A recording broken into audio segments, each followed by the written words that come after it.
বানিয়ে নিলাম জন্মাষ্টমী স্পেশাল গুড়ের নারকেল নাড়ু। পুজো মানেই নারকেল নাড়ু, গুড়ের নারকেল নাড়ু বানিয়ে নিলাম, সামনেই জন্মাষ্টমী। আপনারাও এইভাবে একবার নাড়ু বানিয়ে নিন। সম্পূর্ণ ভিডিওটা স্কিপ না করে দেখতে থাকুন কিভাবে আমি নাড়ুটা বানাচ্ছি। নমস্কার বন্ধুরা, আমার চ্যানেলে সকলকে স্বাগত জানিয়ে শুরু করছি আজকে রেসিপি। আজকে আপনাদের সঙ্গে নারকেলের নাড়ু শেয়ার করছি। তার জন্য একটা বেশ বড় সাইজের নারকেল নিয়ে নিয়েছি। নারকেলটা আমি ভেঙে কুড়িয়ে নেব, কুড়িয়ে নিয়ে ফিরে আসছি। কোরানো নারকেলটা কড়াইয়ের মধ্যেই নিয়ে নিয়েছি। এবার আমি একটু এইভাবে হাতের সাহায্যে মেখে নেব। পরিমাণ মতো আখের গুড় দিয়ে দিচ্ছি। আমি গুড়ের নাড়ু বানাচ্ছি, সেই জন্য আখের গুড় দিয়ে দিচ্ছি। এবার গুড়টাও নারকেলের সাথে মাখিয়ে নেব। ভালোভাবে মাখানো হয়ে গেছে। আমি এবার গ্যাস অন করে কড়াই বসিয়ে দিলাম গ্যাসে।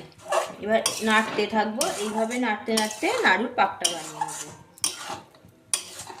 পুরোপুরি গুড় গলতে আর পাক হতে 7-8 মিনিট মতো টাইম লাগবে। গ্যাসের আঁচটা মিডিয়ামে রেখেই করতে হবে।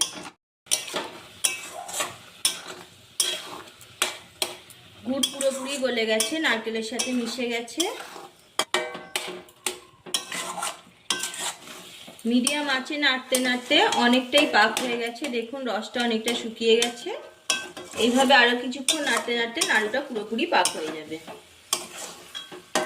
তো বন্ধুরা, রেসিপি যদি ভালো লাগে লাইক শেয়ার করতে ভুলবেন না। অবশ্যই কমেন্ট করে জানাবেন কেমন হয়েছে। আর যে সকল বন্ধুরা নতুন, চ্যানেলটি সাবস্ক্রাইব করে পাশে থাকুন, পাশে থাকা বেল আইকন প্রেস করুন।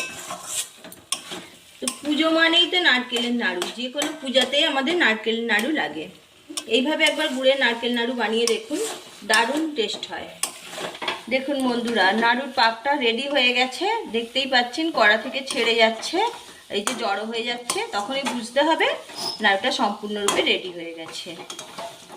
আপনারা চাইলে এলাচ গুঁড়ো করে এই সময় মিশিয়ে দিতে পারেন। আমি যেহেতু গুড়ের নাড়ু বানাচ্ছি, গুড়ের নাড়ুতে আমার এলাচ ভালো লাগে না, সেই জন্য আমি দিচ্ছি না।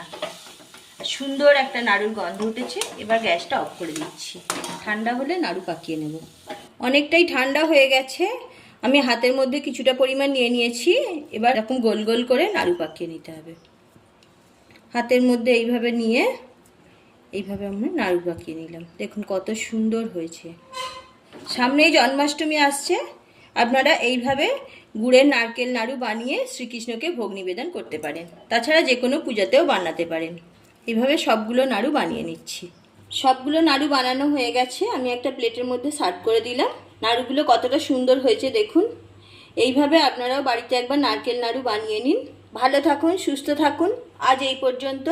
আবারও দেখা হচ্ছে অন্য কোনো এপিসোডে।